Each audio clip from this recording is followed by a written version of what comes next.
नाजरीन, मोहतरमा बेनजीर भुट्टो के कत्ल का तो सबको पता होगा और ये भी पता है कि किसने करवाया था, लेकिन फिर भी ऐसी क्या वजह है कि कोई उनके खिलाफ एक्शन नहीं ले सकता। अस्सलामुअलैकुम दोस्तों, मैं हूं आपका होस्ट मुनीब और आप देख रहे हैं जैक टीवी। आज की वीडियो में हम पीपल पार्टी के रहनुमा आसिफ अली जरदारी को डिस्कस करेंगे, जिसमें इनकी अर्ली लाइफ, मैरिज और पॉलिटिक्स में आने की वजह के बारे में बताया जाएगा। तो वीडियो को एंड तक लाजमी देखिएगा। चलते हैं अपनी वीडियो की तरफ। आसिफ अली जरदारी 26 जुलाई 1955 को कराची में पैदा हुए। सियासतदान जिन्होंने पाकिस्तान के सदर 2008 से 2013 के तौर पर खिदमात इंजाम दी और 27 दिसंबर 2007 को अपनी अहलिया साबिक वजीर आजम बेनजीर भुट्टो के कत्ल के बाद पाकिस्तान पीपल पार्टी के डिफेक्टिव लीडर रहे। इसके बाद बात करते हैं इनकी अर्ली लाइफ और मैरिज की। जरदारी हाकिम अली जरदारी के बेटे एक सिंधी जमींदार, ताजिर और सियासतदान ने कराची के सेनेट पैट्रिक स्कूल से तालीम हासिल की और बाद में लंदन में बिजनेस की तालीम हासिल की। इसने अपने आसान तर्ज जिंदगी की वजह से एक प्ले बॉय और गैडफ्लाई के तौर पर शोहरत हासिल की। पोलो के शौकीन और शदीद हरीफ जरदारी ने सियासी मंजिरनामे में बहुत कम दिलचस्पी का मुजाहिरा किया।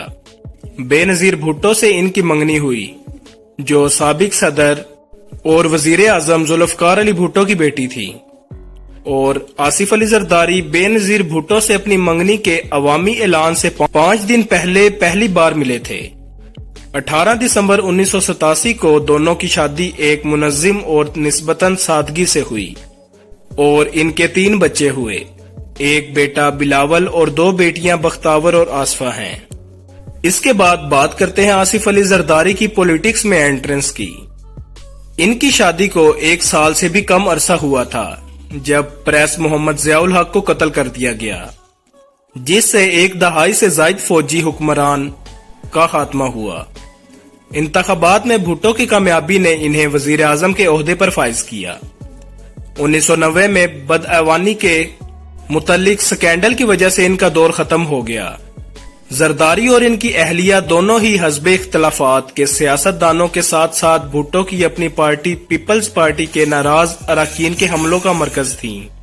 अगवा और भत्ताखोरी के इल्जाम में गिरफ्तार होने वाले जरदारी को 1990 में कैद किया गया था और 1993 में इनकी रिहाई के बाद इनके खिलाफ बदऐवानी के इल्जामात में कई गुना इजाफा हो गया था।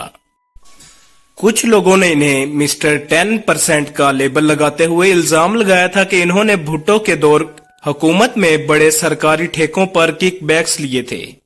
जरदारी ने 1990 से 1993 तक कौमी असम्बली के रुकन के तौर पर खिदमात इंजाम दी।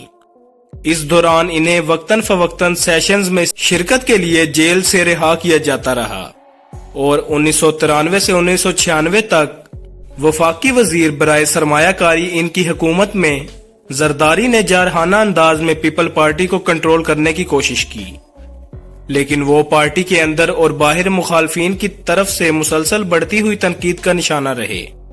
इसके अलावा जरदारी भुट्टो के भाई मुर्तजा और वालदा नुसरत की क़यादत में भुट्टो खानदान के झगड़े में गहरे मुलविस थे। भुट्टो खानदान की क़यादत पर जरदारी और मुर्तजा के दरमियान तनाज़ा ने पीपल्स पार्टी को तोड़ दिया और भुट्टो की हुकूमत को गैर मुस्तहकिम कर दिया।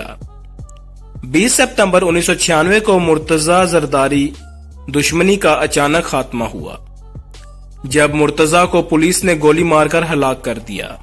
जरदारी मुर्तजा की मौत में मुलविस थे और नवंबर 1996 में भुट्टो की हुकूमत की दूसरी तहलील के बाद इन्हें करप्शन, मनी लॉन्ड्रिंग और कत्ल के इल्जामात के तहत गिरफ्तार किया गया था, अगरचा कभी सजा नहीं हुई।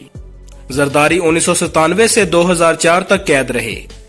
इस दौरान वो अपने जेल से सेनेट के लिए मुंतखब हुए। जरदारी की कैद से इनकी सेहत पर जो नुकसान हुआ वो काफी था। अपनी रिहाई के बाद जरदारी ने नफ्सियाती परेशानी के लिए अमेरिका में इलाज की कोशिश की। वो 2007 में भुट्टो की सियासी सरगर्मियों के दोबारा आगाज के साथ पाकिस्तान वापस आए और इन्हें इनके मुबीना जुराइम के लिए माफी दी गई। दिसंबर 2007 में भुट्टो की मौत के बाद जरदारी ने पीपल पार्टी की बागडोर संभाली। اور اپنے کالج کی عمر کے بیٹے بلاول بھٹو زرداری کو برائے نام چیئرمین بنایا۔